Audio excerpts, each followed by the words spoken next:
আসসালামু আলাইকুম প্রিয় দেশবাসী, আসসালামু আলাইকুম রহমতুল্লাহ।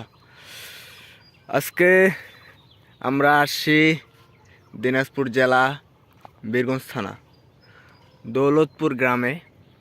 এখানে একজন কৃষক ভাই তার 1 বিঘা জমিতে পেঁয়াজ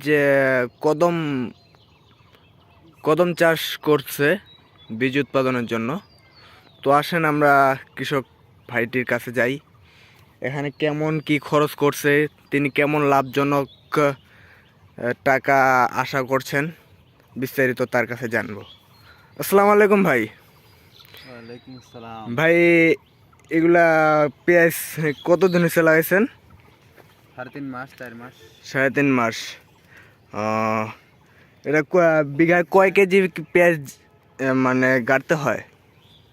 বিঘায় 500 কেজি। আর কি সাইজ গাড়তে হয় পেঁয়াজটা?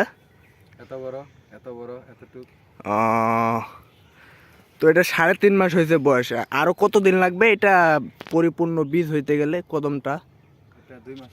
আরো 2 মাস লাগবে।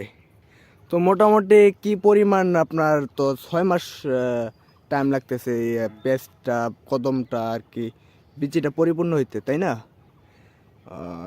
তাহলে আপনার এই কয়দিনে কত টাকা খরচ হবে? খরচ হবে অনেক টাকা, 2 লাখের কাছাকাছি। 2 লাখ। তো আপনি 2 লাখ টাকা যদি খরচ হয়, মানে এটা কি পেঁয়াজ সহ? পেঁয়াজের বীজ সহ সম্পূর্ণ এ টু জেড। তো আপনি কেমন আশা রাখতেছেন, আপনি এই কদম বিচিগুলা ফুটিয়ে পরিপূর্ণভাবে বাজারজাত করতে গেলে আপনার কেমন আপনি আশা করতেছেন বাজার পাবেন? করছি আল্লাহর উপর ভরসা করে, আল্লাহ যা দিবে তাই। কোনো আশা 50-50। এই আবারটা আপনি কার কাছে জানছেন, বা নতুন নাকি? নতুন, এর গত বছরও করা হয়েছিল, এবারও করছি।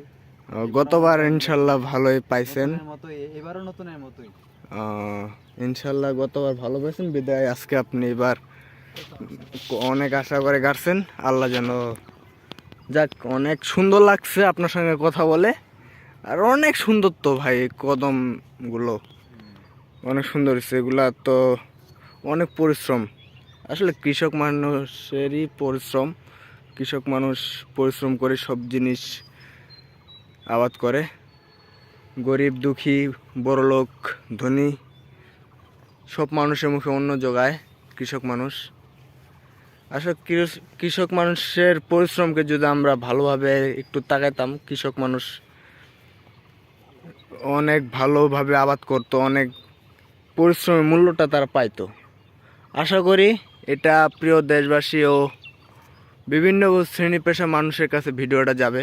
সবাই একটা লাইক, শেয়ার এবং কি কমেন্ট করবেন, আর জানাবেন আপনাদের বিস্তারিত মতামত, আর দোয়া রাখবেন। আর আপনারা যদি অনেক কৃষক ভাই আছেন যারা আবাদ করতে ইচ্ছুক, তার কমেন্টে জানাবেন, মেসেঞ্জারে নক দিবেন। অবশ্যই আমাদের কত খরচা হবে বা এই সম্বন্ধে আমার দিনাজপুরের কৃষক ভাই মোহাম্মদ আলামিন ইসলাম আপনাদেরকে মেসেঞ্জারের মাধ্যমে জানিয়ে দিবেন, এবং ফেসবুকে ভিডিওর মাধ্যমে আপনাদের শেয়ার করে দিবেন। ইনশাল্লাহ সবাই দোয়া রাখবেন। আসসালামু আলাইকুম ওয়া রাহমাতুল্লাহ।